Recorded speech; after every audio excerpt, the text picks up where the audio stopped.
प्यारे बच्चों, कैसे हैं आप लोग? बढ़िया। आज मैथमेटिक्स में हम लोग फर्स्ट चैप्टर स्टडी करेंगे। फर्स्ट चैप्टर में जैसा कि आप सभी को मालूम है कि रिलेशंस एंड फंक्शंस का ये हमारा पहला चैप्टर है। इसे हिंदी में बोलते हैं संबंध एवं फलन।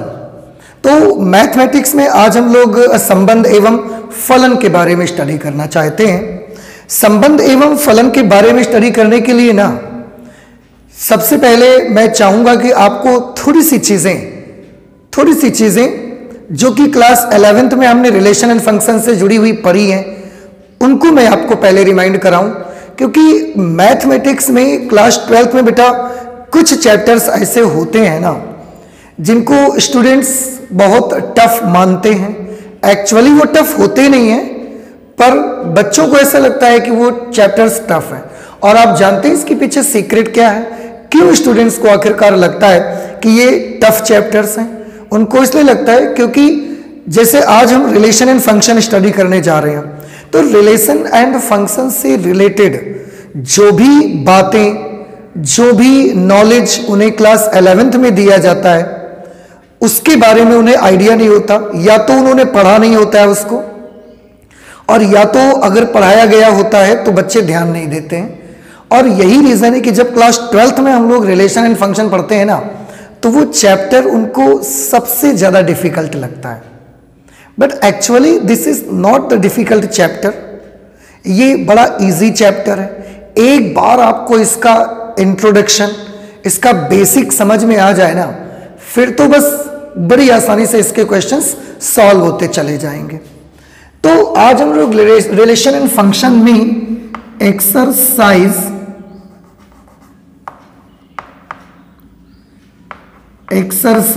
1.1 का इंट्रोडक्शन पढ़ेंगे। ठीक है, ओके।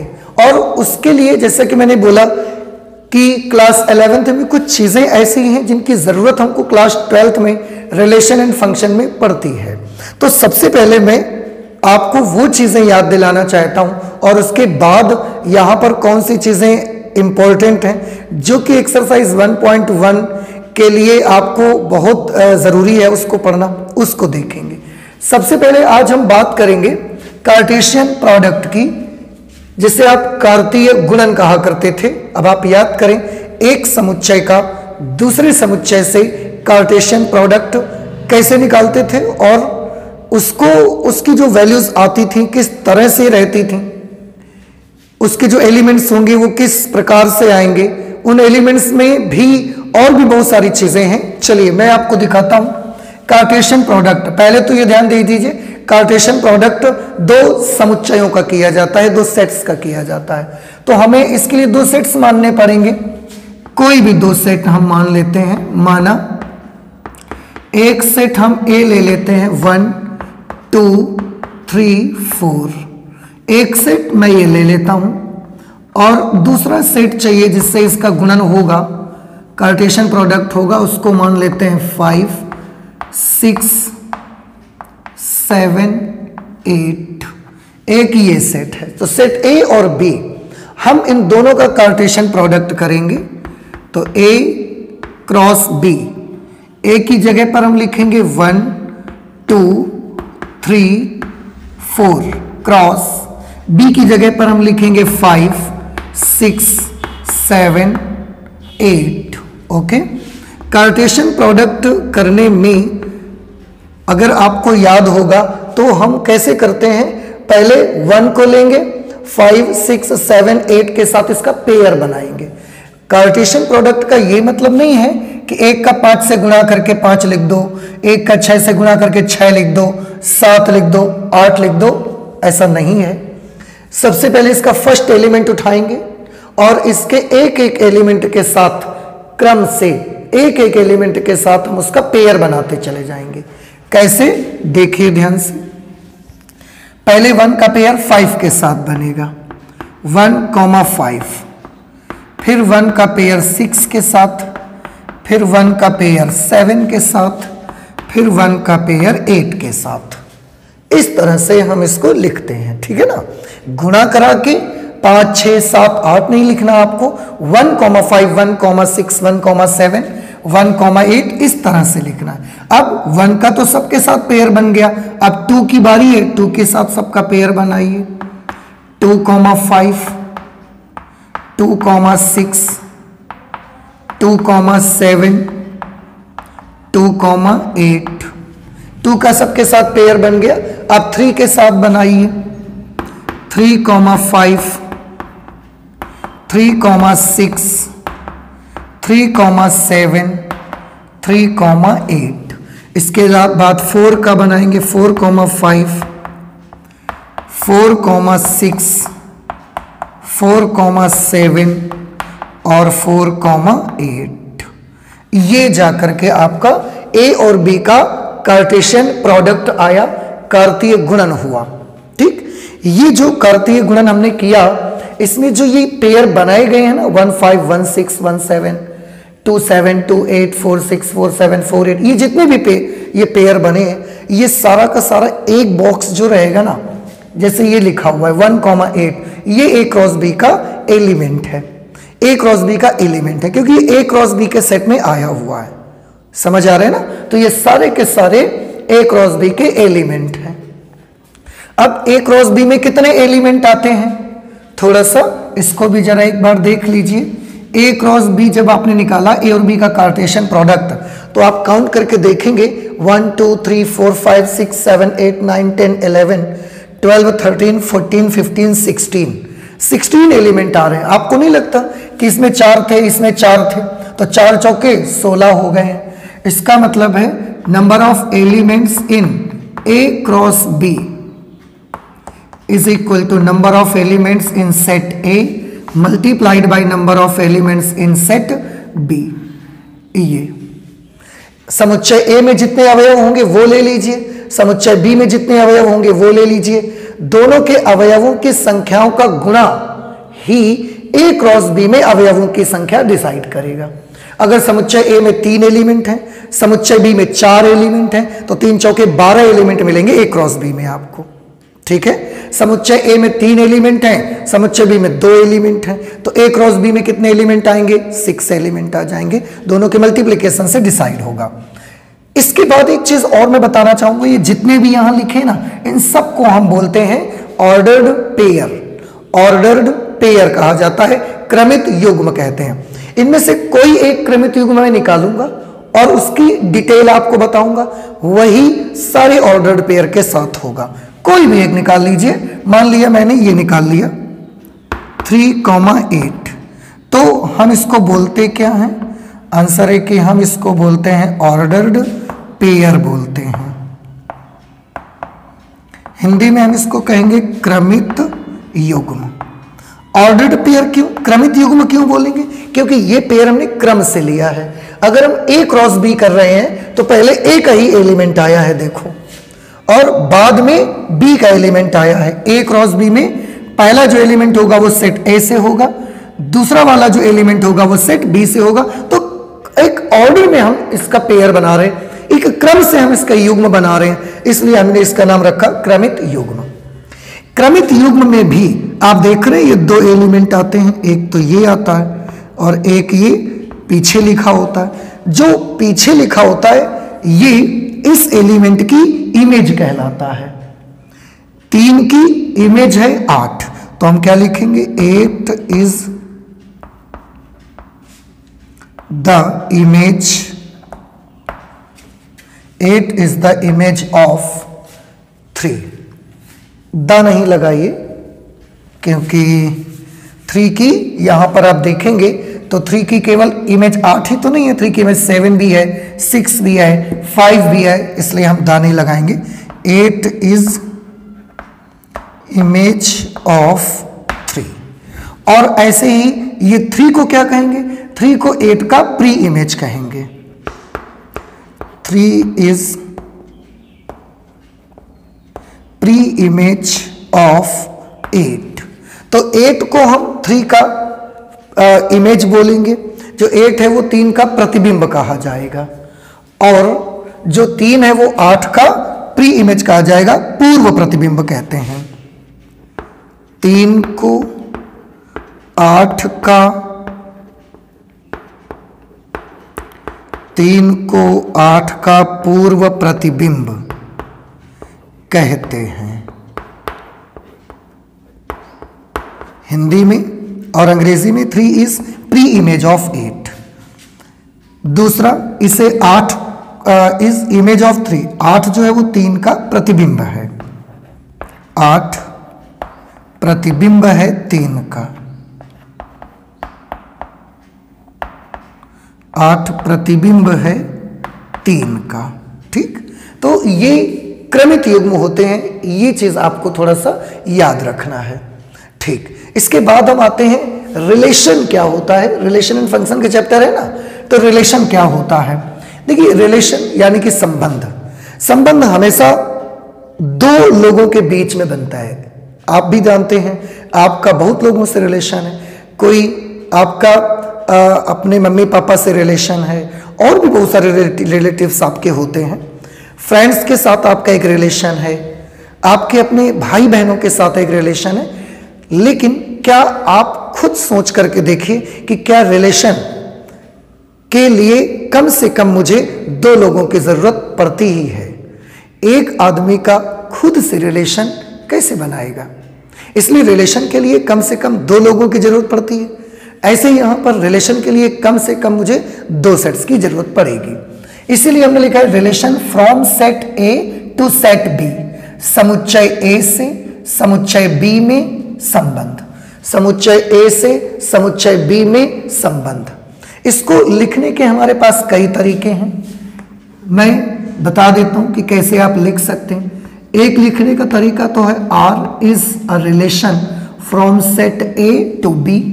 एक तरीका तो ऐसे लिखा जाता है R is a relation from set A to set B, समुच्चय ए से समुच्चय बी में एक संबंध।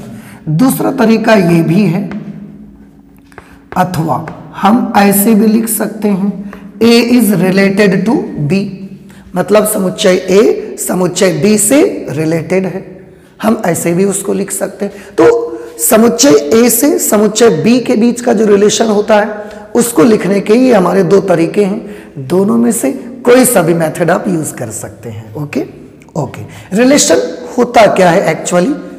Now I want to see this, that actually what is the relation from set A to set B.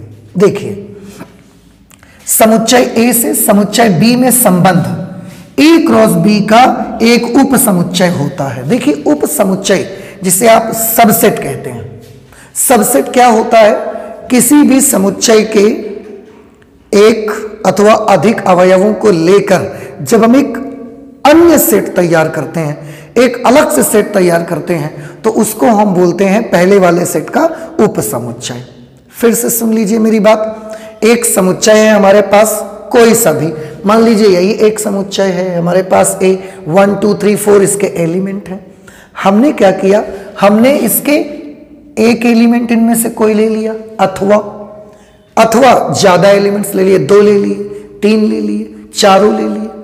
तो किसी भी समुच्चय के कम एक अथवा एक से अधिक अवयवों को लेकर अगर हम कोई एक नया सेट बना देते हैं, तो वो जो नया सेट होता है ना, उसको हम इस वाले सेट का उप समुच्चय कहते हैं। ठीक है, इसी तरह से समुच्चय ए से समुच्चय बी में जो संबंध होता है, जो रिलेशन होता है, एक्चुअली वो ए क्रॉस बी का एक उप समुच्चय होता है। ए क्रॉस बी का एक उप समुच्चय होता है, मतलब जैसे ये ए क्रॉस बी है, ए क्रॉस बी का एक उप समुच्चय होता है, मतलब ए क्रॉस बी में इतने सारे एलिमेंट हैं 16। अगर मैं इनमें से कोई एक एलिमेंट या एक से ज्यादा एलिमेंट्स लेकर के अलग उन एलिमेंट्स को अलग से मैं रख लूं, तो वो कहलाएगा समुच्चय ए से समुच्चय बी में संबंध। लेकिन एक शर्त है, जो एक विशेष उद्देश्य से लिया जाए, उसका एक पर्पस होना चाहिए, उसका एक स्पेशल मैनर होना चाहिए। तो अगर आप ए क्रॉस बी में से कुछ या अधिक, एक या अधिक एलिमेंट्स लेकर एक अन्य सेट तैयार करते हैं, और उन सेट में जो भी एलिमेंट्स आते हैं उनको एक विशेष उद्देश्य से लिया गया है, किसी एक स्पेशल मैनर में लिया गया है, तो ऐसे हम ए क्रॉस बी के उप समुच्चय को ए से बी में संबंध कहते हैं। मैं इसका एक एग्जाम्पल आपको बताऊंगा ना, फिर ये चीज आपको थोड़ा सा ज्यादा क्लियर होगी। पर एग्जाम्पल के पहले एक बार फिर से मैं आपको बता दूं कि अगर आपने समुच्चय ए से समुच्चय बी में कोई संबंध लेना है तो पहले आपको ए क्रॉस बी निकालना पड़ेगा, फिर ए क्रॉस बी में जितने भी एलिमेंट्स आपको दिख रहे हैं उन एलिमेंट्स में से एक या एक से ज्यादा एलिमेंट्स को लेकर अगर उसका एक आप उप समुच्चय बना देते हैं, एक नया सेट तैयार कर देते हैं, तो उसको हम बोलते हैं कि ये है समुच्चय ए से समुच्चय बी में संबंध। पर उसके साथ एक शर्त है कि वो जो नया समुच्चय आप तैयार करेंगे इसके एलिमेंट्स को लेकर, वो एलिमेंट्स में सब में एक स्पेशल क्वालिटी होनी चाहिए, एक स्पेशल विशेष गुण उनमें होना चाहिए, और तब हम उसको बोलेंगे कि रिलेशन है सेट ए से सेट बी में। अब जैसे मैं एग्जांपल के तौर पर आपको बताता हूं, देखिए हम कैसे उसको लिखेंगे। मान लेते हैं एक रिलेशन हमारे पास, मैं इसी में से ले लूंगा। मान लिया, अब आपको तो एक बात तो समझ में आ गई कि रिलेशन समुच्चय ए से समुच्चय बी में जो रिलेशन होता है ना, वो ए क्रॉस बी का एक उप समुच्चय होता है। मतलब ए क्रॉस बी के एलिमेंट लिखे जाएंगे और ए क्रॉस बी के एलिमेंट क्रमित युग्म टाइप के होंगे, तो इसके जितने भी एलिमेंट आएंगे सब क्रमित युग्म टाइप के आएंगे। इसके एलिमेंट इस टाइप के नहीं आएंगे, आर के रिलेशन के एलिमेंट्स सब ऑर्डर्ड पेयर टाइप के आएंगे, ऑर्डर्ड पेयर टाइप के आएंगे। तो मैंने लिखा A comma B is such that A and B, Hindi में मैं लिख देता हूं, इज सच दैट ए और बी दोनों ही सम संख्याएं हैं। ऐसे अब देखो एक स्पेशल मैनर मैंने बना दिया, एक विशेष गुण बना दिया कि ए और बी दोनों ही सम संख्याएं होनी चाहिए।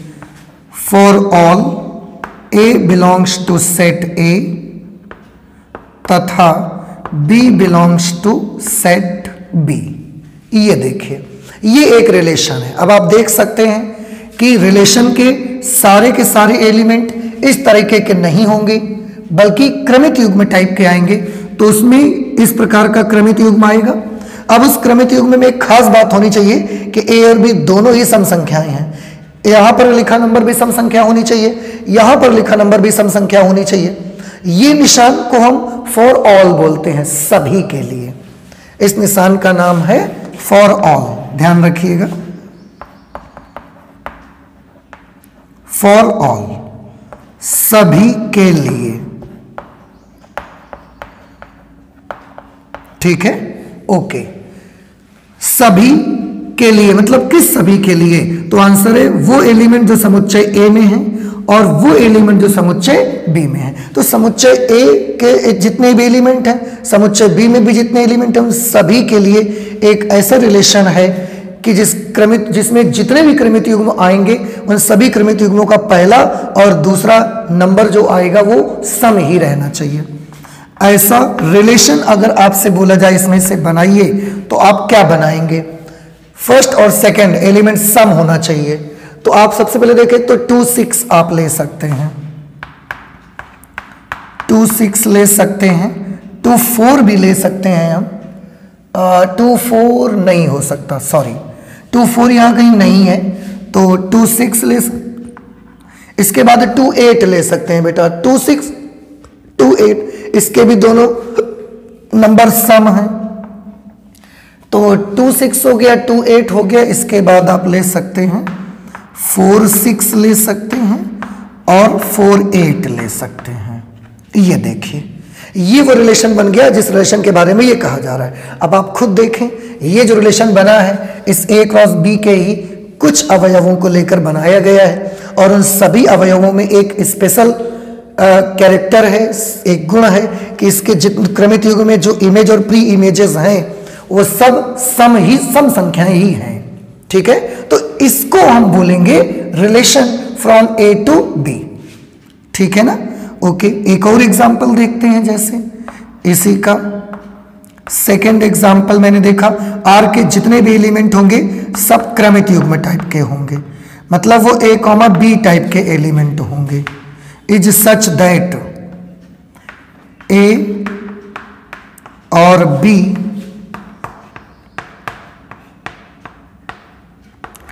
दोनों ही A और B दोनों ही विषम संख्याएं हैं,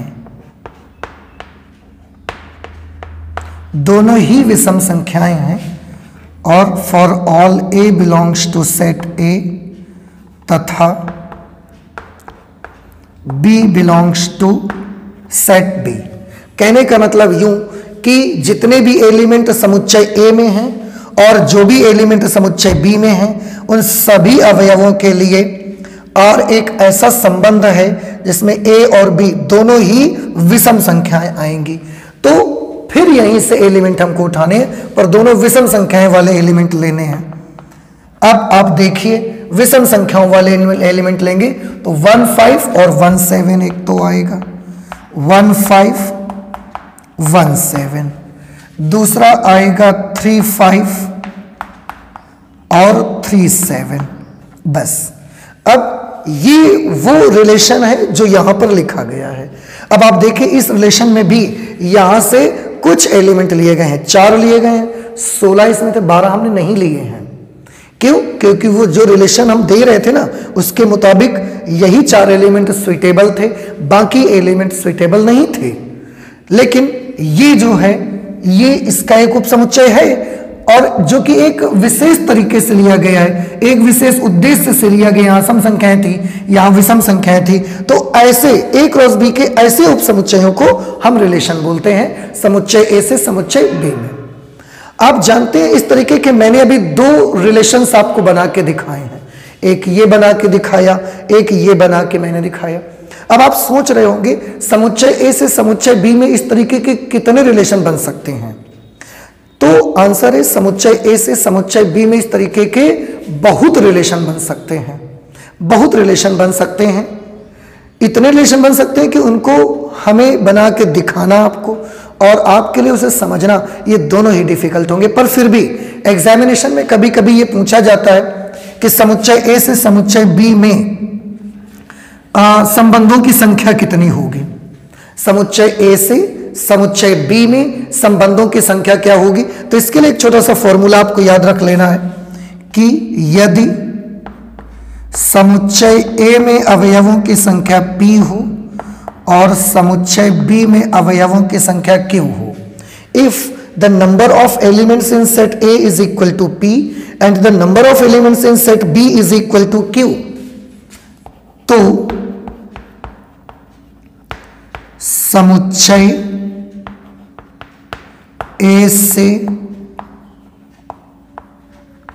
तो समुच्चय A से समुच्चय B में संबंधों की कुल संख्या ये होती है। अभी तो जगह नहीं बची यहां पर, इसको मैं कहीं यहां लिख देता हूं, ठीक है, आप देख लीजिएगा। संबंधों की कुल संख्या होती है 2 to the power P into Q। फिर से, अगर समुच्चय A में P एलिमेंट्स हैं, समुच्चय B में Q एलिमेंट्स हैं, तो समुच्चय A से समुच्चय B में संबंधों की कुल संख्या 2 की घात P इंटू Q होगी। जैसे अगर यहां पर मैं बात करूं, एक ये समुच्चय A है, ये समुच्चय B है, सेट A में 4 एलिमेंट्स हैं, सेट B में भी 4 एलिमेंट्स हैं, सेट A में 4 एलिमेंट, सेट B में भी 4 एलिमेंट हैं। तो अगर मैं आपसे पूछूं कि समुच्चय A से समुच्चय B में संबंधों की कुल संख्या बताओ, तो आप क्या करेंगे? आप करेंगे 2 की घात में A में जो एलिमेंट्स होंगे वो लिख देंगे और B में जितने एलिमेंट्स होंगे वो लिख देंगे। 2 की घात, A के अवयव 4 हैं, B में भी 4 हैं, तो 2 की घात 4 गुणे 4। अब 2 की घात 4 गुणे 4, 4 गुणे 4 कितना हो जाएगा? 16। तो 2 की घात 16 हो गया।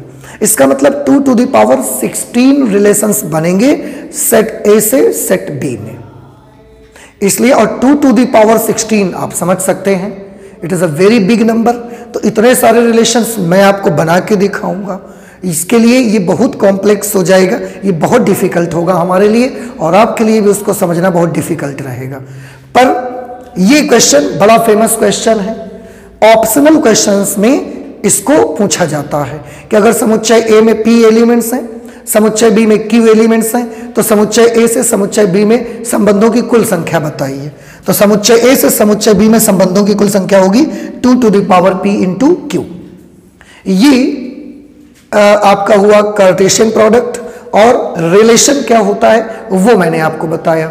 अब इसके बाद थोड़ा सा ना हम फंक्शन के बारे में समझना चाहते हैं, क्योंकि रिलेशन और फंक्शन ये दो चीजों के बारे में मुझे यहां स्टडी करना है। फंक्शन समझेंगे और उसके बाद फिर से रिलेशन पर वापस आएंगे कि रिलेशन कितने प्रकार के होते हैं। ठीक है, नोट कर लीजिए जल्दी से इससे आप।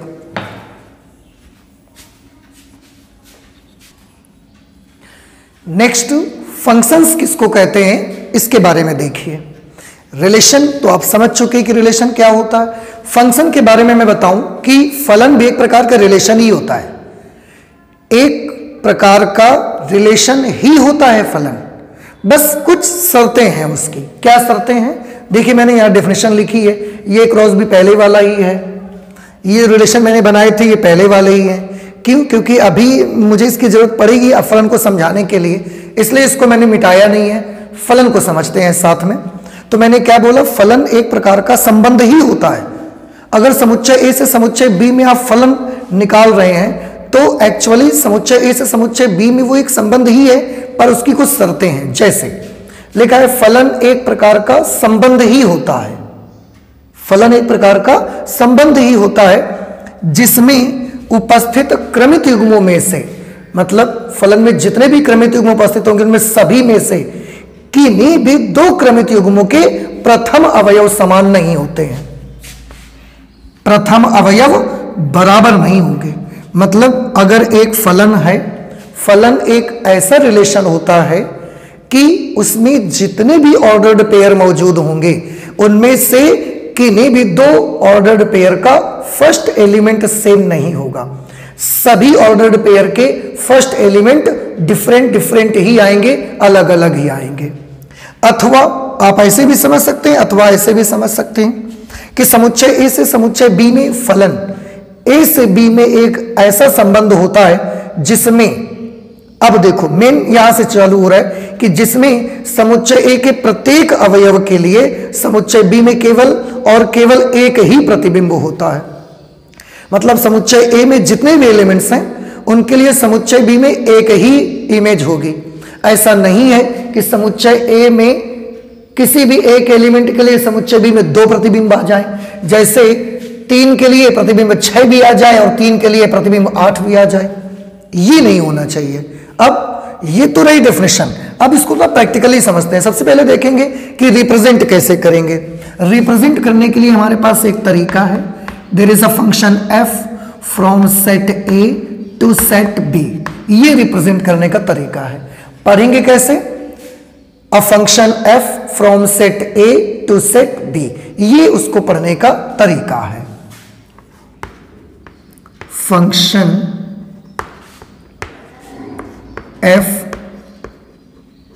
From set a to set b, ये इसको पढ़ने का तरीका है।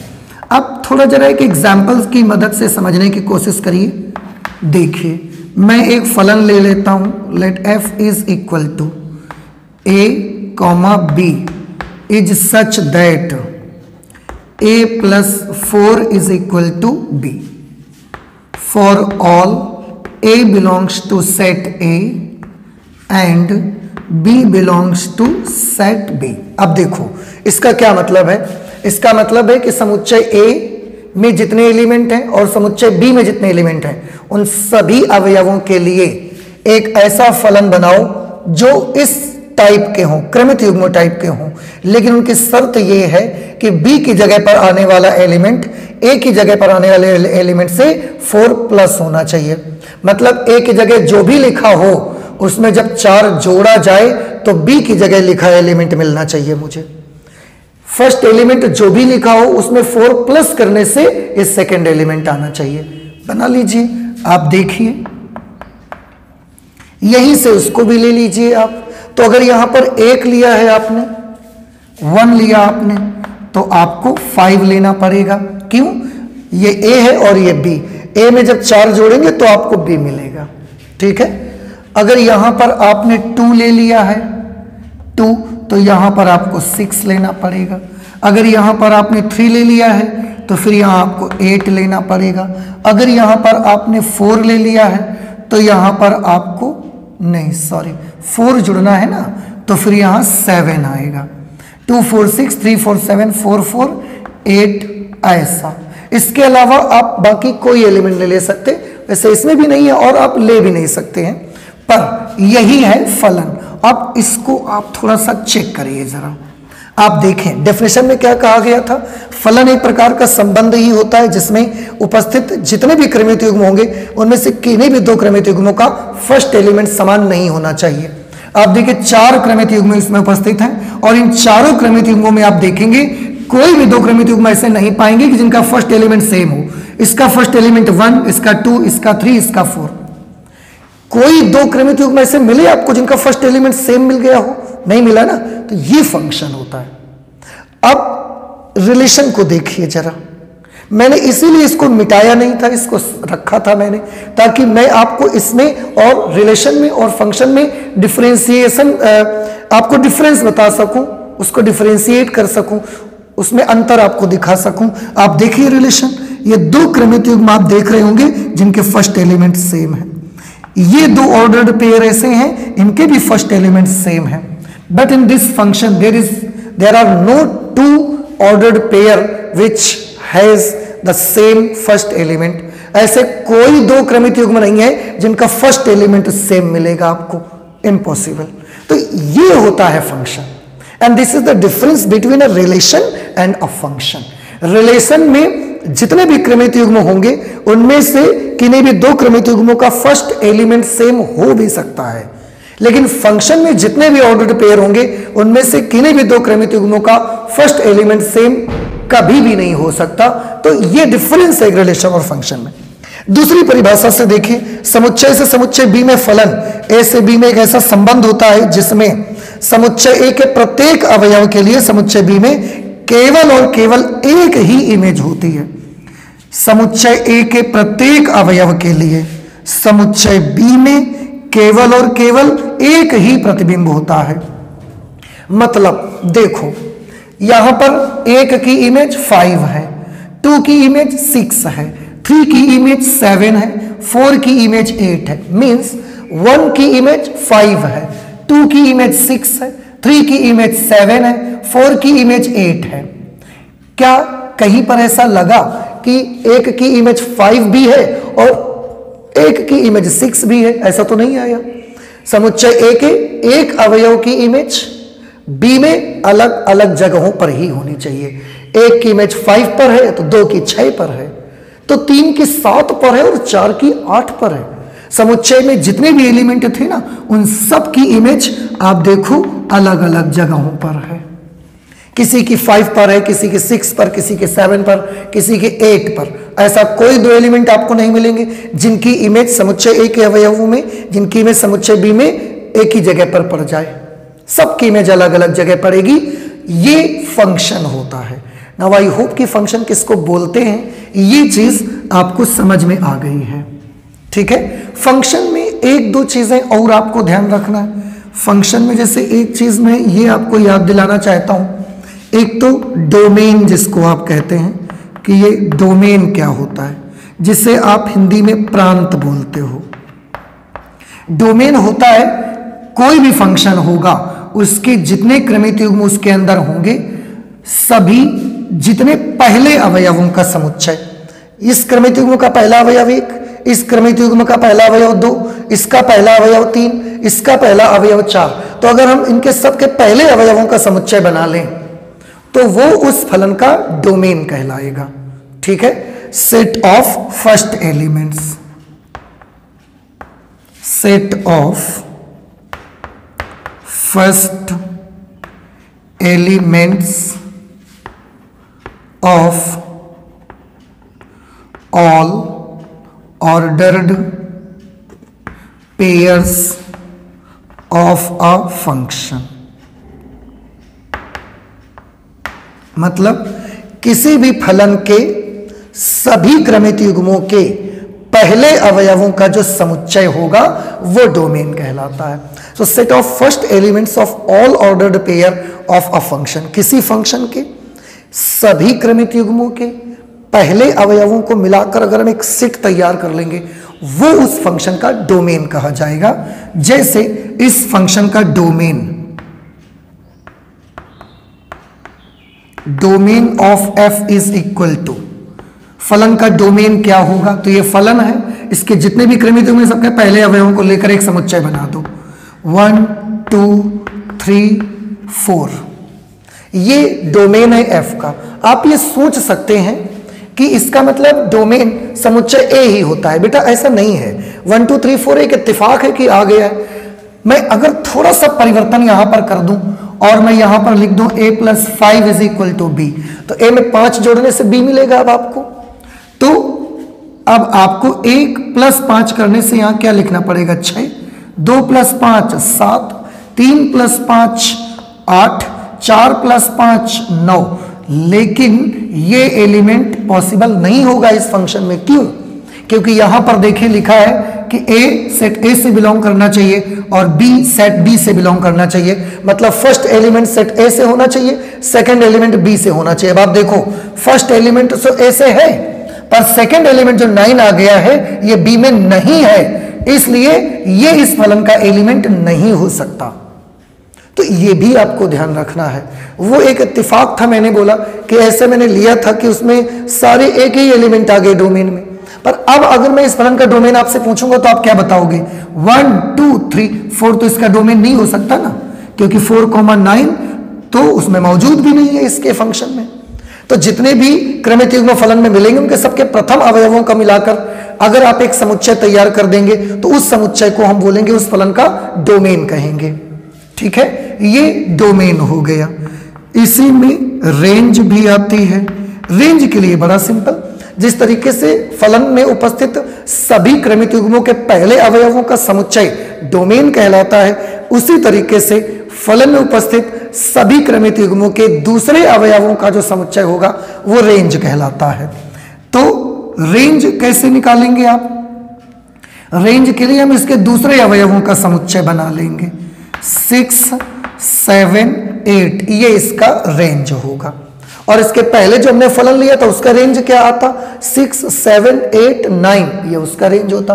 पर फिर आपको ये लगता, नहीं सॉरी, इसमें 5 आया था ना, ये अवयव बदले गए हैं, 5 6 7 8, ये उसकी रेंज आती। लेकिन आपको फिर लगता कि इसका मतलब A से B में जो फलन होता है उसका रेंज B होता है, ऐसा नहीं है। इसीलिए मैं थोड़ा सा चेंजमेंट कर दिया इस पे, ताकि सारी चीजें आपको मैं समझा सकूं क्लियरली। नाउ आई होप आपको समझ में आ गया कि एक्चुअली फलन क्या होता है। एक्चुअली फलन भी एक प्रकार का रिलेशन होता है, बट उसकी अपनी कुछ शर्तें हैं। शर्त बस इतनी है कि उस फलन में जो क्रमित युग्म आएंगे उनमें से किन्हीं भी 2 क्रमित युग्मों का फर्स्ट एलिमेंट सेम नहीं होना चाहिए, अर्थात समुच्चय A के प्रत्येक अवयव के लिए समुच्चय B में अलग अलग जगह पर ही प्रतिबिंब मिलना चाहिए मुझे, तो हम उसे फलन कहेंगे। रिप्रेजेंट करने का यह तरीका होगा, ये एग्जाम्पल मैंने दिया, उससे यह भी समझाया कि किस तरीके से रिलेशन से ये डिफरेंट है। रिलेशन में किन्हीं भी 2 क्रमित युग्मों के पहला एलिमेंट सेम हो सकता है, बट फलन में ऐसा नहीं होना चाहिए। In function this should not happen, ऐसा नहीं होना चाहिए इस पे। ठीक है, तो ये एक फलन है। अब हम बात करते हैं टाइप्स ऑफ रिलेशन की, रिलेशन कितने प्रकार का होता है। ठीक है, प्लीज नोट कर लीजिए इसको। नेक्स्ट बेटा अब हम लेंगे टाइप्स ऑफ रिलेशन कि रिलेशन कितने प्रकार का होता है। देखिए टाइप्स ऑफ रिलेशंस, सबसे पहले मैंने मान लिया कि एक समुच्चय है A 1 2 3 4, ठीक, ये एक सेट के एलिमेंट है 1 2 3 4। अब हमने माना कि R समुच्चय A में कोई संबंध है। अब जब ये सेंटेंस आप पढ़ेंगे तो एक बार फिर से आपको थोड़ी सी कंफ्यूजन ये होगी कि सर अभी तो आप बोल रहे थे कि रिलेशन के लिए कम से कम 2 समुच्चय हमको चाहिए, और अब तो आपने एक ही समुच्चय लिया है और आपने लिखा भी है कि माना R समुच्चय A में कोई संबंध है, तो इसका क्या मीनिंग होगा? यहां तो दूसरा सेट तो दिख ही नहीं रहा, दूसरा समुच्चय तो लिया ही नहीं गया, बस एक ही समुच्चय में संबंध बता दिया गया। तो ऐसी सिचुएशन पर इसका मीनिंग क्या होता है? जब भी कभी ऐसी लैंग्वेज लिखी जाए कि R जो है वो समुच्चय A में कोई संबंध है, R is a relation in set A, कभी भी अगर ऐसा लिखा जाए that R is a relation, R is a relation in set A, समुच्चय A में एक संबंध R, तो आप समझ जाइएगा कि इसका मीनिंग होता है that R is a subset of A cross A। आप थोड़ा सा याद करिए, अभी रिलेशन के बारे में हमने आपको बताया था, तो उस समय यह जिक्र किया गया कि रिलेशन क्या होता है।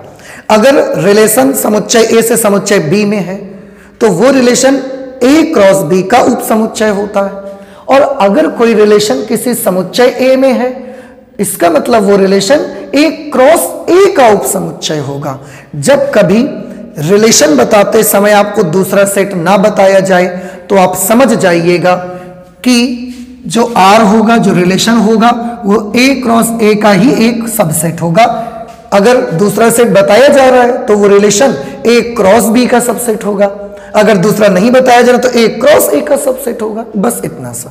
अब अगर A क्रॉस A आप निकालो तो क्या निकलेगा यहां से? A आपके पास अगर ये है, A क्रॉस A अगर आप फाइंड आउट करोगे तो आपको मिलेगा 1,1, 1,2, 1,3, 1,4। आप करके देखिएगा, यही आपको मिलेगा।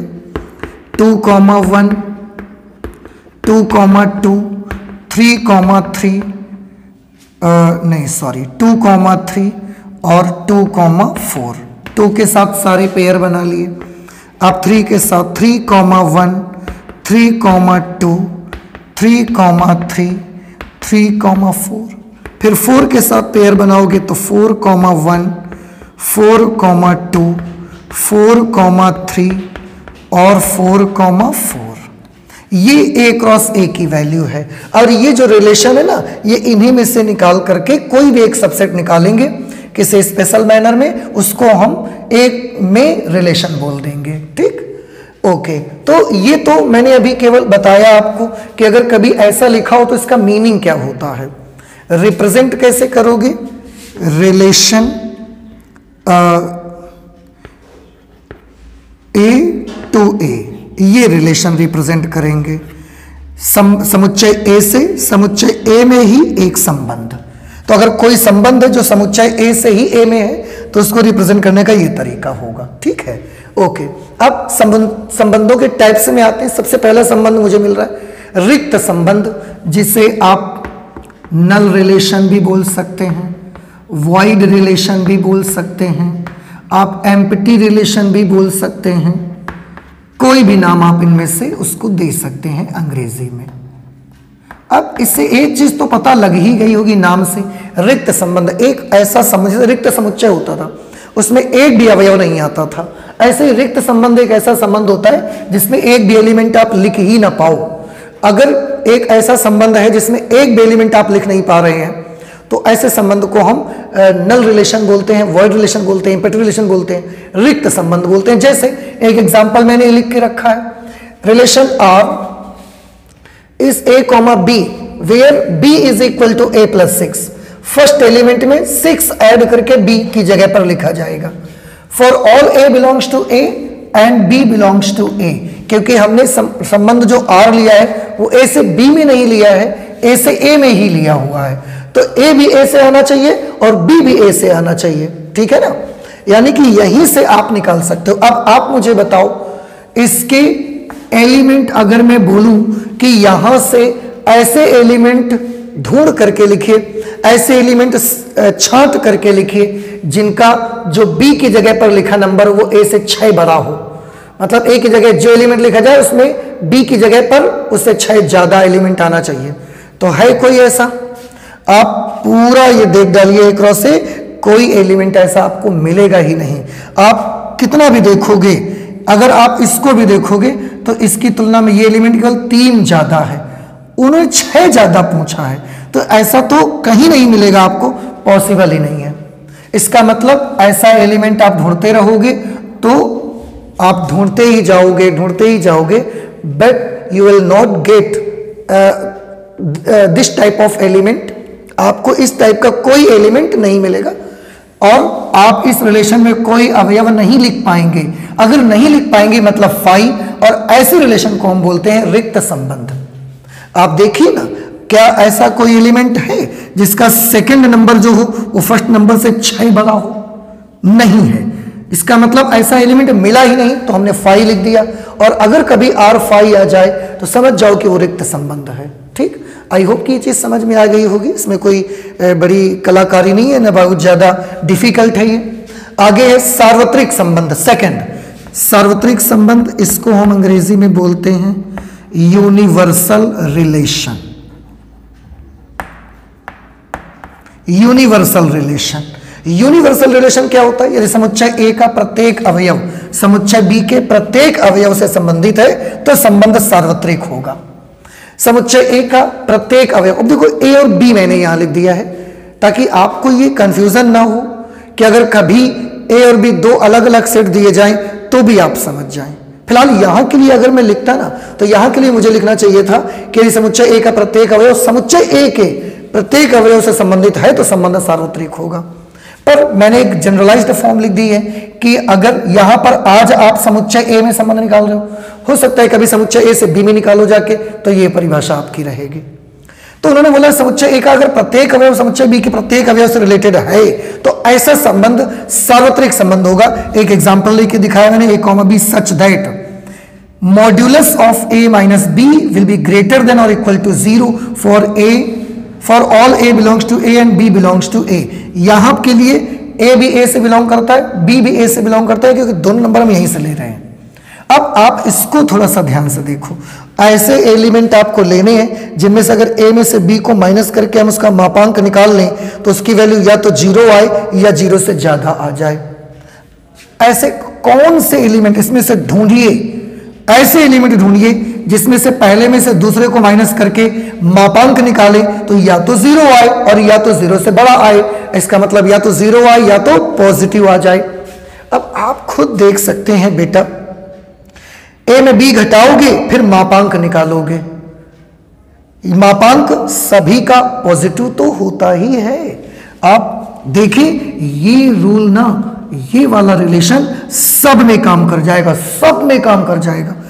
क्या आप इसको लिख पाओगे? देख लो, एक में एक को माइनस करो 0, 0 का मापांक 0 आ गया।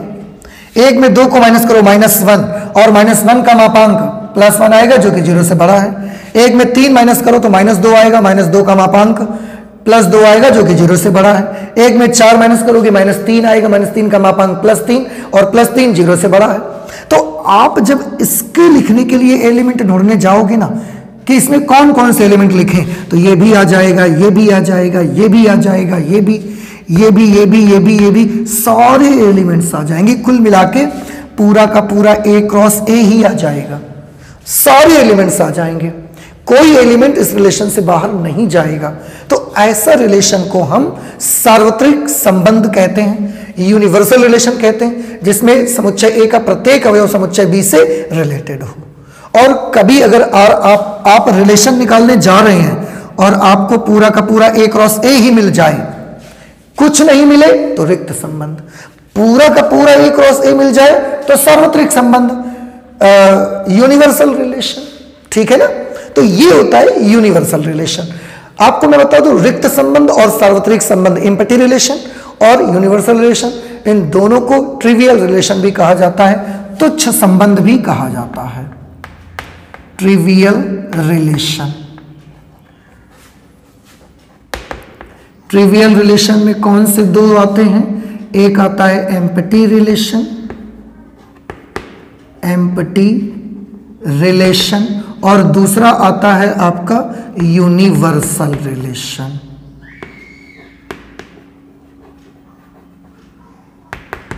इसको तुच्छ संबंध बोला जाता है, तुच्छ संबंध। तो एम्पटी रिलेशन और यूनिवर्सल रिलेशंस को ट्रिवियल रिलेशन भी कहते हैं, तुच्छ संबंध भी कहते हैं। ओके, लास्ट है तत्समक संबंध, जिसे आप आइडेंटिटी रिलेशन बोलते हैं। Identity relation.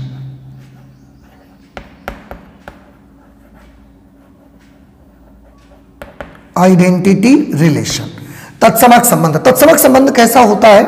तत्समक संबंध ऐसा होता है कि उसके जो एलिमेंट होते हैं ना, जो उसमें क्रमित युग्म आते हैं, उन क्रमित युग्मों का फर्स्ट और सेकंड एलिमेंट सेम ही होना चाहिए, सेम ही होना चाहिए। ठीक, अब जैसे मैं एक रिलेशन लिखूं, मैंने लिख दिया 1 1 2 2, तो देखो क्या ये तत्समक संबंध है? ऑब्वियसली यार ये आइडेंटिटी रिलेशन है, क्योंकि इसका हर क्रमित युग्म का देखो फर्स्ट और सेकंड एलिमेंट सेम है, फर्स्ट और सेकंड एलिमेंट सेम है, तो ये एक तत्समक संबंध है। तो अगर एलिमेंट समुच्चय ए को बिलोंग करते हैं तो उनके लिए तत्समक संबंध वो संबंध होगा जिसका फर्स्ट एलिमेंट सेकंड एलिमेंट आपस में सेम होंगे। ऐसे संबंध को बोलेंगे तत्समक संबंध, अंग्रेजी में identity relation. And I hope कि आपको समझ में आ गया होगा। देखिए तत्समक संबंध 1 1 2 2 3 3, ये भी तत्समक संबंध है, ये भी आइडेंटिटी रिलेशन है, ये भी आइडेंटिटी रिलेशन है, क्योंकि इनके फर्स्ट और हर ऑर्डर्ड पेयर के फर्स्ट और सेकंड एलिमेंट आपस में सेम है। तो इस तरीके से ये है संबंध के 3 प्रकार। लेकिन क्या बस इतने प्रकार का रिलेशन है? नहीं, मैंने बताया रिलेशन बहुत तरीके के होते हैं, पर हम केवल इस लेसन में कुछ स्पेशल टाइप के रिलेशंस को स्टडी करेंगे, कुछ खास तरीके के संबंधों को ही पढ़ेंगे। और अब हम आते हैं अपने सबसे इंपॉर्टेंट रिलेशंस पे, जिनके नाम है रिफ्लेक्सिव रिलेशन, सिमेट्रिक रिलेशन और ट्रांजिटिव रिलेशन। क्या होते हैं वो, कैसे पहचानेंगे कोई रिलेशन रिफ्लेक्सिव है, सिमेट्रिक है, ट्रांजिटिव है, उसको देखते हैं हम। तो प्लीज आप इसे नोट करें, अब हम उन पर चर्चा करेंगे। ठीक है, जल्दी से नोट करिए। नेक्स्ट रिलेशन बेटा हम लेते हैं रिफ्लेक्सिव रिलेशन। रिफ्लेक्सिव रिलेशन, जिसे आप हिंदी में स्वतुल्य संबंध कहते हैं। स्वतुल्य संबंध क्या होता है? देखिए मैंने लिखा हुआ है और इसे हमने इरेज नहीं किया यहां से। क्यों? क्योंकि जब आप रिफ्लेक्सिव रिलेशन पढ़ते हैं तो बहुत सारे बच्चों के मन में रिफ्लेक्सिव रिलेशन और आइडेंटिटी रिलेशन के बीच में एक प्रतिस्पर्धा होना शुरू हो जाती है कि इनमें दोनों में डिफरेंस क्या है आखिरकार। तो वो डिफरेंस भी मैं दिखाऊंगा, इसीलिए मैंने इसको डिलीट नहीं किया है। पहले यहां पर देख लेते हैं इसको और फिर देखेंगे कि दोनों में फर्क क्या है आखिरकार। सबसे पहले स्वतुल्य संबंध। देखो, स्वतुल्य संबंध एक ऐसा संबंध होता है बेटा जिसमें जो एलिमेंट आएंगे, जो भी क्रमित युग्म आएंगे, ये तो क्लियर है कि रिलेशन में आने तो क्रमित युग्म ही है। अब जितने भी ऑर्डर्ड पेयर आएंगे ना, उनका फर्स्ट नंबर और सेकंड नंबर दोनों सेम होना चाहिए। और यहां पर देखो क्या लिखा है, for every A belongs to A. जितने एलिमेंट्स समुच्चय ए को बिलोंग करते होंगे, जितने एलिमेंट्स समुच्चय ए में होंगे, उन सभी के लिए ए कॉमा ए टाइप का एलिमेंट रिलेशन में होना चाहिए। तब हम बोलेंगे कि ये एक स्वतुल्य संबंध है। और यहां देखो, यहां सभी के लिए होना जरूरी नहीं था, सभी के लिए होना जरूरी था। जैसे मैं इसका एग्जांपल देता हूं, आप फिर से देख लीजिए, मैं बताऊं। इस प्रकार का रिलेशन जो स्वतुल्य संबंध होता है, वह एक ऐसा संबंध होता है जिसमें जितने भी क्रमित युग्म आने हैं, सारे के सारे क्रमित युग्मों का फर्स्ट और सेकंड एलिमेंट सेम होगा। और for every A belongs to A, समुच्चय ए में जितने भी एलिमेंट हैं उन सभी के लिए यह चीज मुझे चाहिए, उन सभी के लिए ये चीज चाहिए। किसी एक एलिमेंट के लिए छोड़ देंगे, ऐसा हम नहीं कर सकते। जैसे मैं एग्जांपल्स के तौर पे आपको समझाने की कोशिश करता हूं, आप थोड़ा सा ध्यान से देखिएगा। मैंने एक रिलेशन लिखा 1 1 2 2 3 3। अब बताएं कि क्या ये रिलेशन रिफ्लेक्सिव हो सकता है? Answer is no. ये वाला रिलेशन रिफ्लेक्सिव हो ही नहीं सकता। क्यों नहीं हो सकता? क्योंकि रिफ्लेक्सिव में क्या लिखा गया है, हमको इस प्रकार के एलिमेंट चाहिए, उनका फर्स्ट और सेकंड एलिमेंट सेम हो। जब क्रमित युग्मों का फर्स्ट और सेकंड एलिमेंट सेम होता है ना, तो बेटा हम उसको डबलेट्स भी कहते हैं, डबलेट्स, द्विक कहते हैं हिंदी में। डबलेट्स क्यों? क्योंकि जो डबल एलिमेंट लिखे दोनों सेम हैं, तो उन्हें हम डबलेट्स कहते हैं। अब यहां पर डेफिनेशन में क्या लिखा था, डबलेट्स हमको चाहिए for every element belongs to A, समुच्चय ए में जितने भी एलिमेंट हैं उन सब के डबलेट्स मुझे चाहिए। अब आप देखो 1 का डबलेट है, 2 का डबलेट है, 3 का डबलेट है, क्या 4 का डबलेट है? आंसर है नहीं है। अगर 4 का डबलेट नहीं है तो फिर ये रिफ्लेक्सिव भी नहीं है। ध्यान रखिए, ये डेफिनेशन में आप देखिए कि समुच्चय ए में जितने भी एलिमेंट हो प्रत्येक एलिमेंट के लिए मुझे डबलेट चाहिए। अगर समुच्चय ए में 4 एलिमेंट है तो चारों के डबलेट्स मुझे चाहिए, तभी उस रिलेशन को हम रिफ्लेक्सिव बोलेंगे, तभी उस रिलेशन को हम स्वतुल्य बोलेंगे। अगर चारों के डबलेट्स नहीं है तो फिर हम उसको स्वतुल्य नहीं बोल सकते। यहां केवल 3 के डबलेट्स थे, चौथे का डबलेट नहीं है, इसलिए ये वाला रिलेशन रिफ्लेक्सिव नहीं हो सकता। ऐसे ही एक दूसरा रिलेशन देखो, मैं लिखता हूं 1 1 2 2 3 3 4 4, मैंने ये लिख दिया। अब इसको जरा चेक करके बताएं कि क्या ये रिलेशन रिफ्लेक्सिव है। तो रिफ्लेक्सिव के लिए डेफिनेशन क्या थी कि समुच्चय ए में जितने भी एलिमेंट्स हैं उन सब के डबलेट्स इसमें मौजूद होने चाहिए। तो समुच्चय में 4 एलिमेंट है, 1 2 3 4, क्या चारों एलिमेंट्स के डबलेट्स हैं? हम देख रहे हैं 1 का भी डबलेट है, 2 का भी है, 3 का भी है, 4 का भी है। जितने एलिमेंट समुच्चय में सबके डबलेट्स यहां मौजूद हैं, इसलिए ये एक रिफ्लेक्सिव रिलेशन है। बात समझ में आई आपको? ओके, अच्छा एक और एग्जांपल बताइए मुझे। जैसे हमने लिख दिया 1 1 2 2 3 3 4 4 और कुछ भी और लिख देते हैं। मैंने लिख दिया 2 1 या 5 5 मैंने लिख दिया, या नहीं 5 5 नहीं लिख सकते बेटा, क्यों? क्योंकि 5 इसमें है ही नहीं। ठीक है, तो हम ऐसे ही कुछ बदल के लिख देते हैं। 3 1 हमने कर दिया, ये कर दिया। अब इस रिलेशन को देखिए और बताइए कि क्या ये रिलेशन रिफ्लेक्सिव है। सोचिए कि डेफिनेशन में क्या कहा गया था। डेफिनेशन में कहा गया था कि समुच्चय ए में जितने भी एलिमेंट्स हैं उन सब के डबलेट्स हमें चाहिए। अगर ऐसा है तो वो रिलेशन रिफ्लेक्सिव होगा, अगर ऐसा नहीं है तो फिर वो रिलेशन रिफ्लेक्सिव नहीं हो सकता। ठीक, अब देखो कि क्या समुच्चय में जितने भी एलिमेंट मौजूद थे उन सब के डबलेट्स यहां पर हैं। 1 का डबलेट है, 2 का है, 3 का है, 4 का है और एक एलिमेंट 3 1 है। तो क्या हम इसको रिफ्लेक्सिव बोले या ना बोले? आपको क्या लगता है? आपको लगता होगा कि इसको रिफ्लेक्सिव मत कहो। क्यों?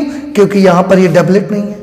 लेकिन बेटा परिभाषा को देखो, डेफिनेशन को देखो, समुच्चय में जितने एलिमेंट हो उन सब के डबलेट्स होने चाहिए। तो समुच्चय में 4 एलिमेंट हैं, उन चारों के डबलेट हैं, तो एक एलिमेंट एक्स्ट्रा है, पर जो आपको चाहिए था वो है कि नहीं इसमें? वो है, तो फिर ये रिफ्लेक्सिव है।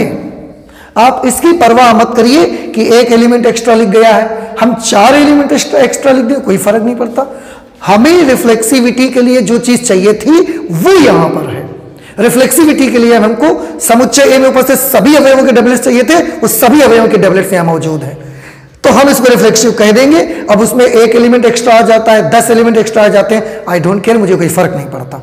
पर जितने एलिमेंट समुच्चय में उनके डबलेट्स हैं कि नहीं, अगर उनके डबलेट्स में कमी आएगी तो वो रिफ्लेक्सिव नहीं हो सकता। समझ रहे हैं? तो ये रिफ्लेक्सिव नहीं है क्योंकि इसमें चारों के डबलेट्स नहीं है। ये रिफ्लेक्सिव है क्योंकि चारों के डबलेट्स हैं। ये भी रिफ्लेक्सिव है क्योंकि चारों के डबलेट्स हैं, एक आध एक्स्ट्रा हो गया तो हमें कोई फर्क नहीं पड़ता। अब रिफ्लेक्सिव और आइडेंटिटी रिलेशन में आपको फर्क भी समझ में आ गया होगा। यहां पर जितने ये एलिमेंट होंगे उनके डबलेट्स होना जरूरी है। समुच्चय ए में जितने एलिमेंट हैं सबके डबलेट्स हमें जरूरी नहीं है। हमें तो बस ये देखना है, आइडेंटिटी रिलेशन वो रिलेशन होता है रिलेशन में जितने क्रमित युग्म हो वो डबलेट्स हो, समुच्चय ए के सभी आ जाएं ये जरूरी नहीं है। तो आइडेंटिटी रिलेशन और reflexive relation, this is the difference between the two. अब आप ये भी मुझे बता दीजिए, ये भी मुझे बताएं कि ये जो रिलेशन है, ये रिलेशन क्या इसको हम आइडेंटिटी रिलेशन बोल सकते हैं? Answer is yes, this is identity relation. क्यों? क्योंकि जितने हैं उनके तो डबलेट है ना, सबके डबलेट्स रिफ्लेक्सिव के लिए चाहिए, तत्समक के लिए मुझे जरूरी नहीं है। तत्समक के लिए जो हो उसका डबलेट हो, बस डबलेट्स हैं सारे, इसमें भी सारे डबलेट्स, ये भी आइडेंटिटी रिलेशन है। इसमें डबलेट्स हैं पर ये डबलेट नहीं है, इसलिए ये आइडेंटिटी भी नहीं है। तो रिफ्लेक्सिव और आइडेंटिटी ये डिफरेंस है उनके बीच में। आइडेंटिटी के लिए जितने भी एलिमेंट हो बस डबलेट्स ही मुझे चाहिए। रिफ्लेक्सिव के लिए सेट ए में जितने एलिमेंट हो उन सबके डबलेट्स आ जाएं, फिर उसके बाद तुम कुछ भी करो जाके, उसमें कोई फर्क नहीं पड़ता, वो रिफ्लेक्सिव होगा ही। तो क्या हम ये कह सकते हैं कि जो रिलेशन रिफ्लेक्सिव होगा वो रिलेशन आइडेंटिटी भी होगा? ऐसा नहीं है। आप देखिए ये रिलेशन रिफ्लेक्सिव नहीं था पर आइडेंटिटी है, ये रिलेशन रिफ्लेक्सिव भी है और आइडेंटिटी भी है, ये रिलेशन रिफ्लेक्सिव है पर आइडेंटिटी नहीं है। तो ऐसा कहना बिल्कुल उचित नहीं होगा कि जो रिफ्लेक्सिव होते हैं वो आइडेंटिटी भी होते हैं या जो आइडेंटिटी होते हैं वो रिफ्लेक्सिव भी होते हैं, ये कहना उचित नहीं रहेगा। ठीक है ना? ओके, तो आप प्लीज इससे नोट कर लें। एंड आई होप कि रिफ्लेक्सिव रिलेशन क्या होता है, स्वतुल्य संबंध क्या होता है, आपको समझ में आ गया। स्वतुल्य संबंध में जिस सेट में वो संबंध आएगा उस सेट के सभी अवयवों के डबलेट्स मौजूद होने चाहिए, बस उसे को हम रिफ्लेक्सिव रिलेशन बोल देंगे। ठीक है, तो आप प्लीज इसे नोट कर लें। इसके बाद अगले रिलेशन पर आते हैं, दैट इज सिमेट्रिक रिलेशन, सममित संबंध। ठीक है, नेक्स्ट रिलेशन देखते हैं बेटा हम लोग। नेक्स्ट रिलेशन है हमारा सिमेट्रिक रिलेशन, जिसे आप हिंदी में सममित संबंध कहते हैं। सममित संबंध, सिमेट्रिक। सिमेट्रिक का मतलब होता है उल्टा पुल्टा। कैसे उल्टा पुल्टा? इसका क्या मीनिंग है? किस रिलेशन को हम सिमेट्रिक रिलेशन बोलेंगे? देखो, इसका ये मतलब है कि अगर कोई रिलेशन ऐसा है जिसमें a, b एक एलिमेंट है और अगर उसी रिलेशन में b, a भी हो एलिमेंट, तो ऐसे रिलेशन को हम सिमेट्रिक रिलेशन कहेंगे, सममित संबंध कहेंगे। मतलब अगर एक रिलेशन ऐसा है जिसमें अगर a, b है तो उसमें b, a भी मौजूद है, आ रहा है, तो ऐसे रिलेशन को हम सिमेट्रिक रिलेशन कहा करेंगे। कहने का मतलब अगर सीधी सीधी लैंग्वेज में मैं बात करूं तो ऐसा कि अगर अवयवों के उल्टा पुल्टा रिलेशन में मौजूद हैं तो हम ऐसे रिलेशन को सिमेट्रिक रिलेशन कहते हैं। ठीक, कुछ एग्जांपल्स की मदद से इसको समझने की कोशिश करेंगे। ये लाइन शायद आपको समझ में आ गई होगी कि अगर किसी रिलेशन में ए बी है और उसका उल्टा बी ए भी है तो वो रिलेशन सिमेट्रिक होगा। लेकिन अगर उस रिलेशन में किसी एक एलिमेंट में भी ऐसा है कि ए बी है पर बी ए नहीं है तो हम उसको सिमेट्रिक नहीं कहेंगे फिर। ठीक है, तो सिमेट्रिक रिलेशन कौन सा रिलेशन होगा कि अगर उसमें ए बी टाइप का एलिमेंट है तो फिर बी ए भी होना चाहिए, 1 2 है तो 2 1 जरूर होना चाहिए, 3 2 है तो 2 3 जरूर होना चाहिए उस पर, तो उसको हम सममित बोलेंगे। मतलब जितने भी एलिमेंट्स आएंगे, जितने भी ऑर्डर्ड पेयर आएंगे, उन सबके उल्टे पुल्टे जरूर होने चाहिए। अगर हैं तो सिमेट्रिक है, अगर किसी एक क्रमित युग्म का भी उल्टा नहीं मौजूद है तो फिर सिमेट्रिक नहीं बोला जाएगा। एग्जांपल्स की मदद से समझने की कोशिश करिए। देखिए, आप देखिए इस रिलेशन को पता लगाते हैं कि क्या ये रिलेशन सिमेट्रिक है या नहीं है। देखिए ध्यान से इस रिलेशन के बारे में, इसको देखो, यहां पर एक तरफ से एलिमेंट आप चेक करना शुरू करेंगे। यहां से चेक करिए, 1 2 इसमें है, मैंने क्या बोला, अगर ए बी है तो बी ए भी होना जरूरी है, अगर 1 2 है तो 2 1 भी होना चाहिए। हमने 1 2 तो दिखा पर हमें पूरे रिलेशन में कहीं 2 1 नहीं दिख रहा है, मतलब 1 2 है पर 2 1 नहीं है। ये तो वही बात हो गई ना कि ए बी है पर बी ए नहीं है। लेकिन सिमेट्रिसिटी के लिए इट इज नेसेसरी कि अगर ए बी है तो बी ए भी उस रिलेशन में होना जरूरी है, पर यहां 1 2 है पर 2 1 नहीं है, इसलिए ये रिलेशन सिमेट्रिक नहीं है, नॉट सिमेट्रिक। ठीक, आई होप कि समझ में आ गया होगा। जैसे 2 3 है तो 3 2 भी होना चाहिए था, नहीं है। अब अगर एक एलिमेंट भी ऐसा है जिसका उल्टा पुल्टा नहीं आ रहा है उस रिलेशन में तो उसको हम सिमेट्रिक कहेंगे कि सिमेट्रिक नहीं है, वो रिलेशन सिमेट्रिक नहीं होगा फिर। ओके, इसको चेक करते हैं। आप इसमें देखो 1 2 है तो 2 1 है, ठीक है, 2 1 है तो 1 2 है, एक एक एलिमेंट चेक करोगे, ऐसा नहीं है कि 1 2 है तो 2 1 है, ये हो गया तो अब आगे बढ़ गए, नहीं। इसको चेक किया 1 2, इसका उल्टा 2 1 मिल गया, फिर अब इसको चेक करो कि 2 1 है तो क्या इसका उल्टा है 1 2, ये मिल गया। अब इसको चेक करो, ध्यान से देखिएगा, 1 1 है तो क्या इसका उल्टा है 1 1 का उल्टा क्या होगा 1 1, और 1 1 का उल्टा यही है। तो समझ आ रहा है कुछ? फिर से देखिए, उल्टा पुल्टा चाहिए हमको, 1 2 का उल्टा 2 1, 2 1 का उल्टा 1 2। अब इसमें आए तो 1 1, 1 1 का उल्टा क्या होगा? 1 1, 1 1 चाहिए आपको, तो देखो ये है तो 1 1 यही है। इसके लिए अलग से लिखा होगा ऐसा जरूरी नहीं है। और वैसे भी समुच्चय में आपने पढ़ा है कि एक अवयव को हम 2 बार नहीं लिखते, इसलिए अगर 1 1 का उल्टा चाहिए तो 1 1 आएगा, वो यही है। 2 2 का उल्टा 2 2 आएगा, वो यही है। 3 3 का उल्टा 3 3 आएगा, वो यही है। इसका मतलब हमने सारे एलिमेंट्स को चेक किया और सारे एलिमेंट्स के उल्टे पुल्टे मुझे मिल गए, इसलिए हम बोल देंगे कि ये रिलेशन सिमेट्रिक है। So this relation is symmetric. Yes, the given relation is symmetric. I hope कि ये चीज समझ में आई। थर्ड इसको देखिए, इसमें क्या सबके उल्टा पुल्टा है? 1 2 है तो इसका उल्टा 2 1 है, 2 1 है तो इसका उल्टा 1 2 है, 2 3 है तो इसका उल्टा 3 2 कहीं नहीं है। देखो 2 3 का उल्टा 3 2 कहीं नहीं मौजूद है, और एक एलिमेंट का भी अगर उल्टा पुल्टा नहीं है तो पूरा रिलेशन हम ये कह देंगे कि ये सिमेट्रिक नहीं है। अब देखो, इसको अगर छोड़ दिया जाए तो इसका इसका इसका इसका इसका सबके उल्टा पुल्टा है, पर इसी का नहीं है, इसलिए इस रिलेशन को हम बोलेंगे कि सिमेट्रिक नहीं है। तो एक एलिमेंट भी ये बताने के लिए सफिशिएंट है कि वो रिलेशन सिमेट्रिक नहीं है। सिमेट्रिक होने के लिए जितने भी यहां पर क्रमित युग्म हो, सबके मुझे उल्टे एलिमेंट जरूर चाहिए।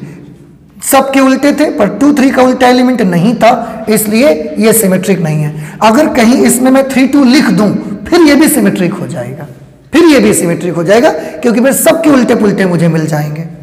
खैर, इसको देखिए, 1 1 का उल्टा 1 1 होता है, वो ये लिखा है। 2 2 का उल्टा 2 2 होता है, वो ये लिखा है। 3 3 का उल्टा 3 3 यही लिखा है। 4 4 का उल्टा 4 4 होता है, यही लिखा है। 1 2 का उल्टा 2 1 ये लिखा है। 2 1 का उल्टा 1 2 ये लिखा है। 2 3 का उल्टा 3 2 कहीं नहीं लिखा है। इसका उल्टा नहीं है। अगर इसका उल्टा मौजूद नहीं है तो ये रिलेशन भी सिमेट्रिक नहीं है। फिर तो किसी भी जितने क्रमित युग्म है ना, सबके उल्टे पुल्टे मिल जाएं, लेकिन अगर किसी एक क्रमित युग्म का भी उल्टा पुल्टा नहीं मिला ना तो फिर वो संबंधित नहीं कहा जाएगा। ठीक है, इसको देखो, 1 1 का उल्टा पुल्टा ये है, 2 2 का ये है, 3 3 का उल्टा पुल्टा 3 3 आएगा, वो ये है। 4 4 का उल्टा पुल्टा 4 4 आएगा, वो ये है। इस आर में जितने भी क्रमित युग्म है सबके उल्टे पुल्टे हैं, इसलिए ये रिलेशन सिमेट्रिक होगा। तो आई होप कि सिमेट्रिक रिलेशन किस टाइप का रिलेशन होगा ये आपको समझ में आ गया होगा। अब क्योंकि आप रिफ्लेक्सिव पढ़ चुके हो तो हम चाहेंगे कि इसके रिफ्लेक्सिव की भी आप जांच कर ही लो। ये रिफ्लेक्सिव रिलेशन है क्या? रिफ्लेक्सिव रिलेशन के लिए समुच्चय ए में ऊपर से सभी अवयवों के डबलेट्स चाहिए। यहां पर केवल 1 का डबलेट है, इसलिए ये रिफ्लेक्सिव नहीं है। यहां के सबके डबलेट्स हैं, 1 1 का डबलेट है, 2 का डबलेट है, 3 का है पर 4 का नहीं है, इसलिए ये वाला रिलेशन भी रिफ्लेक्सिव नहीं है। यहां पर 1 का डबलेट, 2 का डबलेट, 3 का डबलेट है, 4 का डबलेट नहीं है, इसलिए ये रिलेशन भी रिफ्लेक्सिव नहीं है। यहां पर 1 2 3 4 सबके डबलेट्स मौजूद हैं, जितने एलिमेंट समुच्चय में उन सबके डबलेट्स हैं, इसलिए ये रिलेशन रिफ्लेक्सिव रिलेशन है। इसको देखेंगे, यहां पर भी समुच्चय में 4 एलिमेंट है, उन चारों के डबलेट्स यहां पर हैं, इसलिए ये भी रिफ्लेक्सिव रिलेशन हो जाएगा। तो सिमेट्रिक रिलेशन क्या होता है, रिफ्लेक्सिव रिलेशन क्या होता है, नाउ आई होप कि दोनों ही चीजें क्लियरली आपको समझ में आ चुकी हैं। ठीक है, तो मैं इसको इरेज करता हूं, आप नोट करिए। एक लास्ट रिलेशन बचा है और उसके बाद क्वेश्चन लगने स्टार्ट हो जाएंगे। उसका नाम है ट्रांजिटिव रिलेशन, हम उसको करते हैं, प्लीज जल्दी से नोट करिए। नेक्स्ट बेटा लेते हैं रिलेशन हम लोग ट्रांजिटिव रिलेशन, जिसको हम संक्रामक संबंध कहते हैं हिंदी में। संक्रामक संबंध, अंग्रेजी में ट्रांजिटिव रिलेशन। क्या होता है ट्रांजिटिव रिलेशन? देखिए यहां पर मैंने लिखा है कि अगर कोई रिलेशन ऐसा है जिस रिलेशन में a, b एलिमेंट है और b, c एलिमेंट है, इन दोनों में एक खास कनेक्शन आप देख रहे हैं। इन दोनों में एक कनेक्शन ये है कि इसका लास्ट और इसका फर्स्ट दोनों सेम होने चाहिए। ठीक है, ये कनेक्शन याद रखिएगा, यहां से ही आपको इसको समझना है कि अगर रिलेशन में ए कॉमा बी है और बी कॉमा सी है, इससे अगर उस रिलेशन में ए कॉमा सी आ जाता है, उसी रिलेशन में ए कॉमा सी भी है, तो हम ऐसे रिलेशन को संक्रामक संबंध कहते हैं। मतलब साफ है कि अगर किसी रिलेशन में ए बी है, बी सी है और उसी रिलेशन में ए सी भी आपको मिल जाता है, तो फिर वो रिलेशन संक्रामक यानी कि ट्रांजिटिव रिलेशन कहलाता है। एग्जाम्पल्स से समझेंगे तो ये चीजें और ज्यादा समझ में आएंगी, पर फिर भी एक बार हम और आपको बता देते हैं, आप ध्यान से देख लीजिए। मैंने क्या बोला, इन दोनों ये दो एलिमेंट अगर हैं, ए बी है बी सी है, तो ए सी भी होना जरूरी है। लेकिन अगर ए बी है और बी सी है ही नहीं, तो फिर ए सी की भी हमको जरूरत नहीं होगी। पर याद रखें, अगर किसी रिलेशन में ए बी है और बी सी है, जहां से ये पहला वाला खत्म होता है वो उस एलिमेंट से दूसरा वाला स्टार्ट हो रहा है। जैसे ये बी इसका लास्ट है और बी इसका फर्स्ट है, तो अगर ए बी है और बी सी है तो ए सी का होना जरूरी है, तो हम उसको संक्रामक संबंध कहेंगे। लेकिन अगर ए बी है और बी सी नहीं है तो हमको ए सी की भी जरूरत नहीं है। पर क्या उस वक्त हम उसको संक्रामक बोलेंगे? Answer is yes. शर्त तो ये है ना कि अगर ए बी है और बी सी है तो ए सी का होना जरूरी है, पर ए बी है बी सी है ही नहीं तो ए सी का भी होना जरूरी नहीं है। हम उस हालत में भी उसको संक्रामक कहेंगे। तो संक्रामकता के लिए क्या जरूरी है? संक्रामकता के लिए जरूरी है अगर ए बी है और बी सी है तो ए सी होना फिर जरूरी है, तब संक्रामक बोलेंगे। लेकिन अगर ए बी और बी सी है ही नहीं तो ए सी की हमें परवाह नहीं है, हो ना हो हमें कोई फर्क नहीं पड़ता, उस समय हम उसको संक्रामक बोल देंगे। तो ए सी का होना कब जरूरी हो जाता है? जब ए बी हो और बी सी हो तो ए सी का होना जरूरी हो जाता है। लेकिन अगर ए बी है और बी सी है ही नहीं तो ए सी की जरूरत नहीं है, फिर उस वक्त भी हम उसको संक्रामक बोलेंगे। लेकिन ठीक है, संक्रामकता उसकी बिगड़ेगी नहीं। अब इसको देखो, आप एग्जाम्पल से समझने की कोशिश करिए। जैसे एक ये एलिमेंट और एक ये एलिमेंट चेक करिए, देखो इसका लास्ट और इसका फर्स्ट सेम है। जैसे इसका लास्ट और इसका फर्स्ट सेम था तो ए बी है बी सी है तो फिर ए सी का होना फिर तो जरूरी है। अब जैसे 1 2 है 2 3 है तो फिर 1 3 का होना जरूरी है।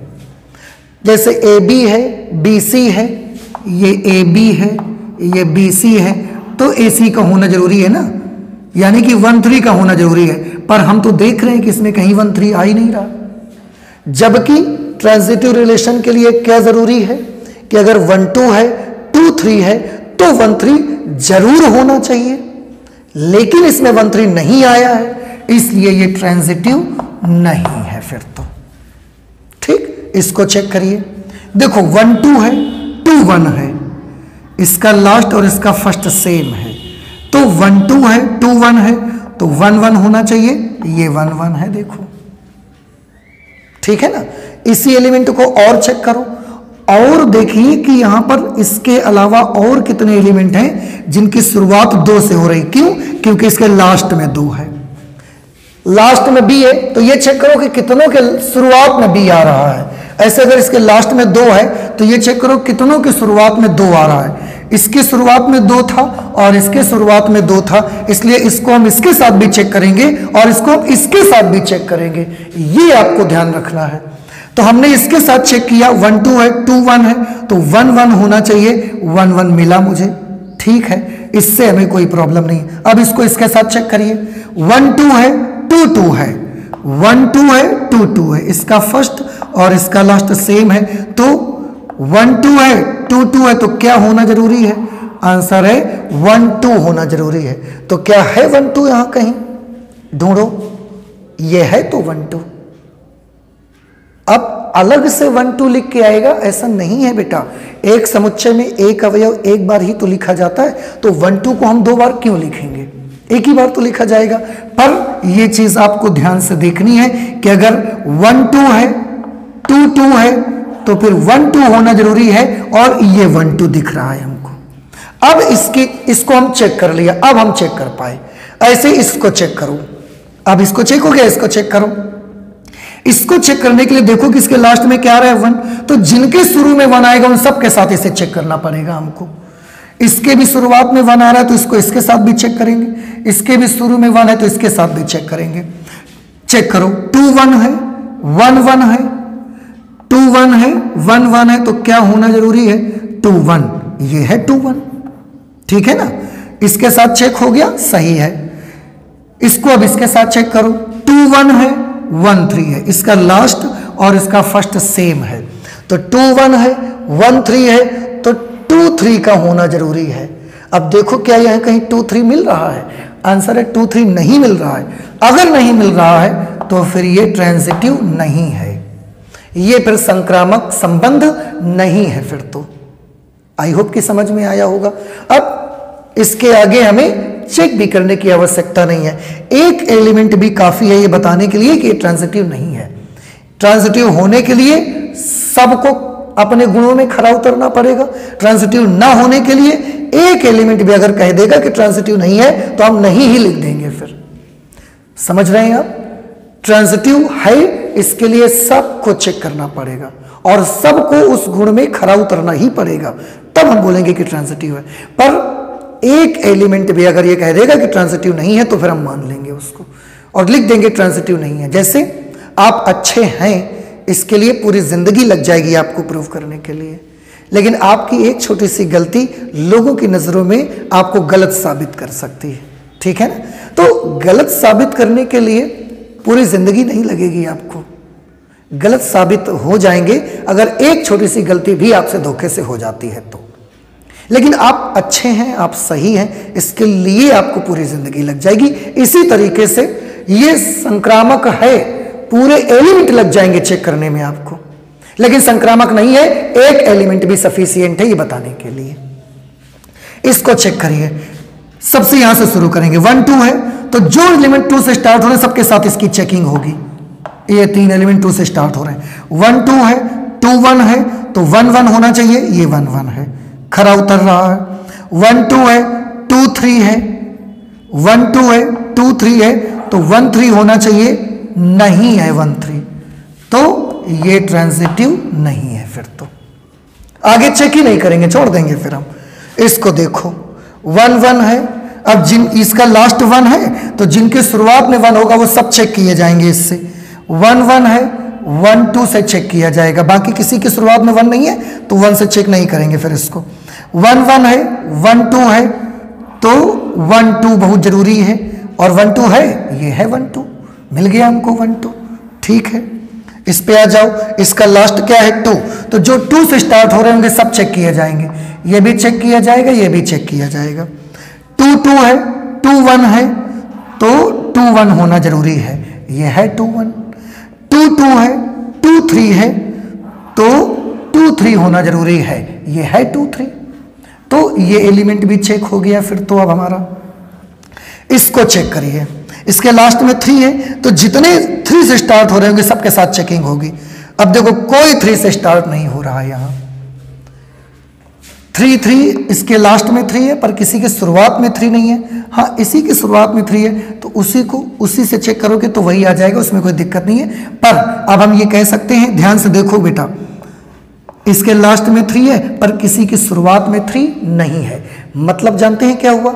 मतलब ये हुआ कि हमारे पास ए बी तो है पर हमारे पास बी सी नहीं है। लास्ट में बी है पर शुरुआत में बी हो, ऐसा कोई एलिमेंट ही नहीं है। लास्ट में 3 है पर शुरुआत में 3 हो, ऐसा कोई एलिमेंट ही नहीं है। तो हमारे पास ए बी तो है पर बी सी नहीं है। अब हमारे पास ए बी है और बी सी नहीं है तो फिर हमें ए सी की चिंता भी नहीं है। भाई एसी की चिंता तो कब करोगे आप? जब आपके पास ए बी होगा और बी सी होगा। देखो ना, ए बी हो और बी सी हो तब एसी की चिंता करो, और जब ए बी है और बी सी है ही नहीं तो एसी की चिंता क्या करोगे आप? तो आपके पास इसका मतलब ए बी तो है पर आपके पास बी सी नहीं है तो एसी का होना जरूरी है ही नहीं। ये एलिमेंट हमें परेशान करेगा ही नहीं, ये ट्रांजिटिविटी में कोई इफेक्ट डालेगा ही नहीं।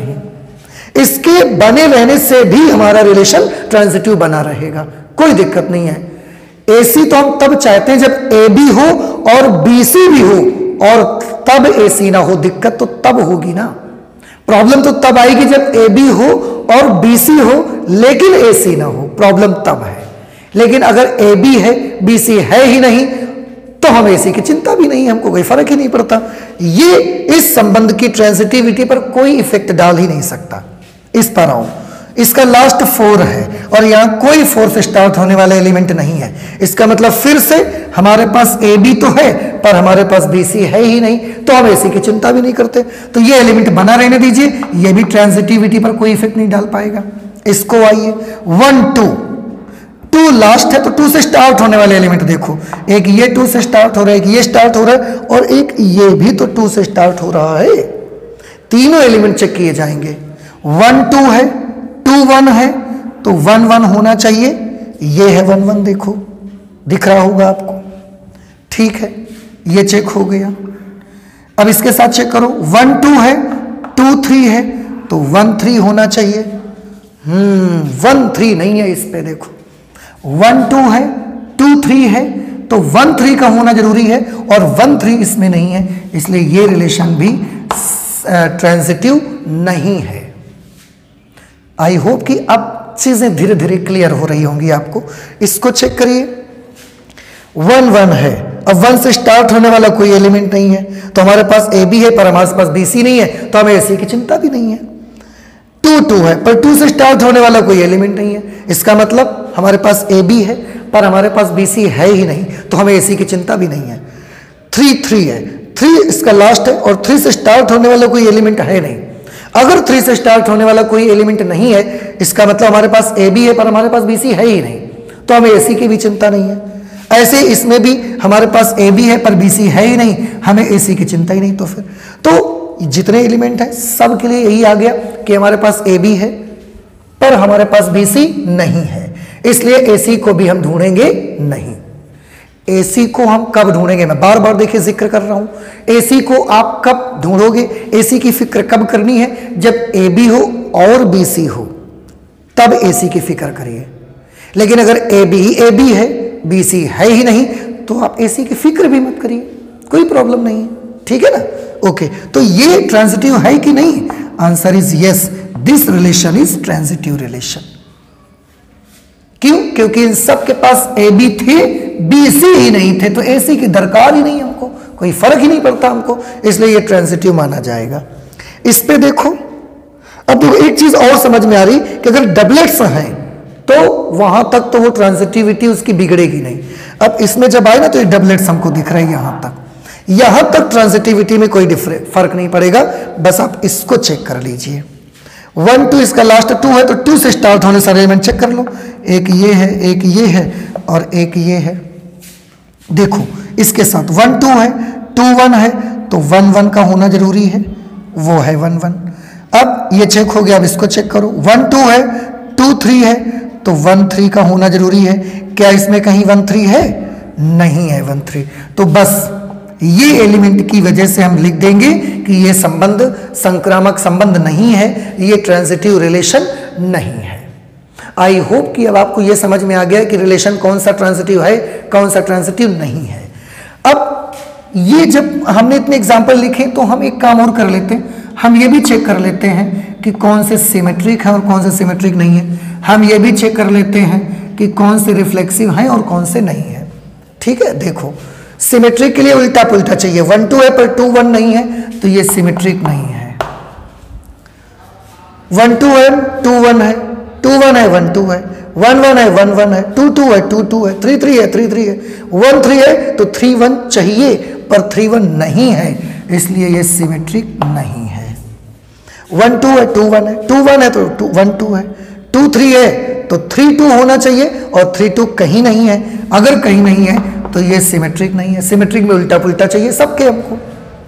इसको आइए 1 1 है तो 1 1, 2 2 का उल्टा 2 2 आएगा यही है, 3 3 का उल्टा 3 3 आएगा यही है, 4 4 का उल्टा 4 4 आएगा यही है, 1 2 का उल्टा 2 1 आएगा ये है, 2 1 का उल्टा 1 2 आएगा ये है, 2 3 का उल्टा 3 2 आएगा कहीं नहीं है, इसलिए ये रिलेशन सिमेट्रिक नहीं, केवल इस एलिमेंट की वजह से सिमेट्रिक नहीं बन पाया। देखो बाकी सब से हमें कोई दिक्कत नहीं थी, ये एलिमेंट हटा दें अगर हम तो ये सिमेट्रिक बन जाएगा फिर, पर जैसा ये एग्जांपल है उस हिसाब से सिमेट्रिक नहीं है।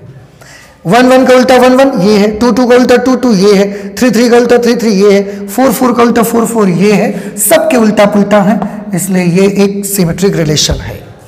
1 1 का उल्टा ये है, 2 2 का उल्टा 2 2 ये है, 3 3 का उल्टा 3 3 ये है, 4 4 का उल्टा 4 4 ये है, 1 2 का उल्टा 2 1 ये, 2 1 का उल्टा 1 2 ये, 2 3 का उल्टा 3 2 ये है, और 3 2 का उल्टा 2 3 ये, सारे के सारे उल्टे पुल्टे हैं, इसलिए ये भी सिमेट्रिक हो जाएगा। ठीक है। रिफ्लेक्सिव में देखिए, रिफ्लेक्सिव में जितने एलिमेंट्स ए में हैं उन सब के डबलेट चाहिए। यहां पर केवल 1 का डबलेट है, बाकी के नहीं है, तो ये रिफ्लेक्सिव नहीं है। यहां पर 1 1 का डबलेट है, 2 2 का डबलेट है, 3 3 का है, 4 का नहीं है, इसलिए ये रिफ्लेक्सिव नहीं है। यहां पर 1 1 2 2 3 3 है, 4 4 नहीं है, तो ये रिफ्लेक्सिव नहीं है।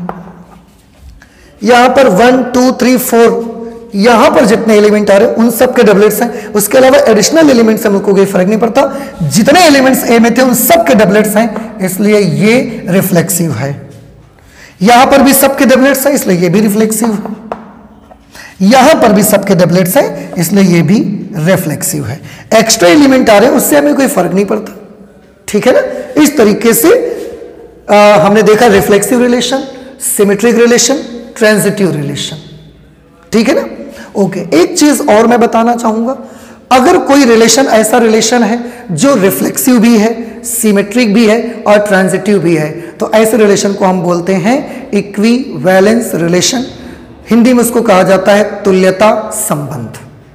तुल्यता संबंध, तो कोई संबंध तुल्यता कब बन सकता है?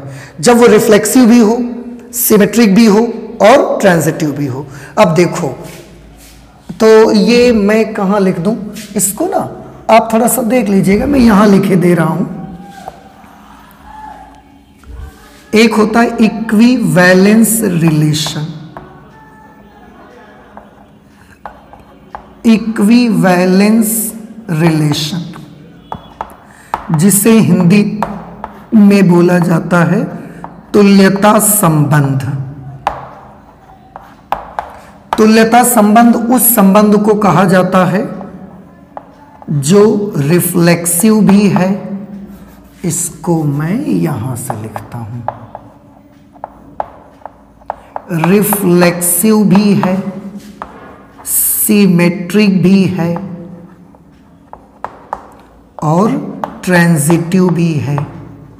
तो अगर कोई रिलेशन आपको ऐसा मिलता है जो रिफ्लेक्सिव, सिमेट्रिक, ट्रांजिटिव तीनों गुण है जिसमें, तो वो रिलेशन इक्विवेलेंस रिलेशन कहलाता है, वो रिलेशन तुल्यता संबंध कहलाता है। यहां पर अगर आप देखेंगे तो ये वाला रिलेशन और आई एम सॉरी, ये तीनों गुण रखता है, तो ये इक्विवेलेंस हो सकता है, ये इक्विवेलेंस है। बाकी कोई रिलेशन इक्विवेलेंस रिलेशन नहीं है। तो आई होप कि अब आपको समझ में आ गया कि तुल्यता संबंध किसको कहते हैं, इक्विवेलेंस रिलेशन किसको कहा जाएगा। जो रिफ्लेक्सिव भी हो, सिमेट्रिक भी हो और ट्रांजिटिव भी हो, ऐसे रिलेशन को हम बोलेंगे तुल्यता संबंध। एक छोटी सी चीज और मैं बताना चाहता हूं, पर जगह नहीं है, मैं यहीं पर बता दूंगा आपको।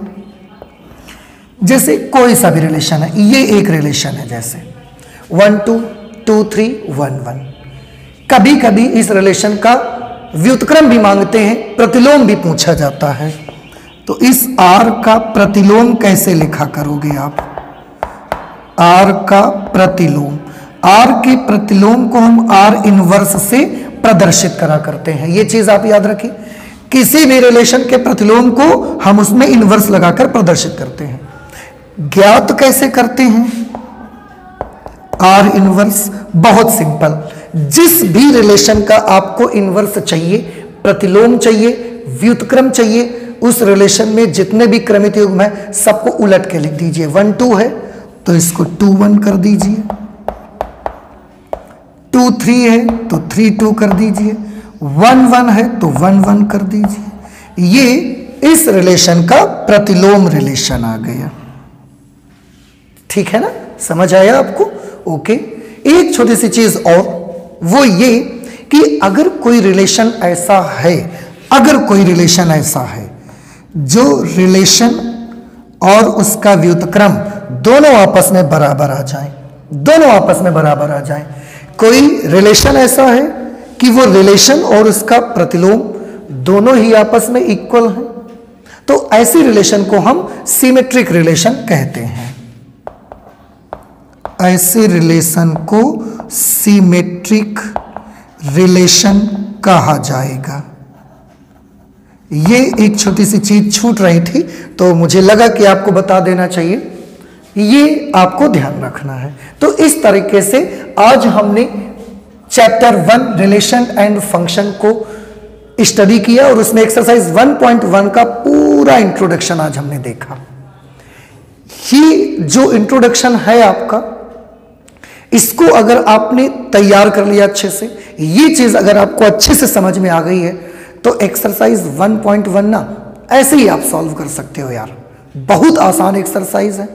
तो जब नेक्स्ट क्लास में हम लोग मिलेंगे तो पहले हम उससे रिलेटेड एग्जाम्पल्स सॉल्व करेंगे और फिर एक्सरसाइज पर आ जाएंगे। बस ये चीजें आप भूलिएगा नहीं, ठीक है।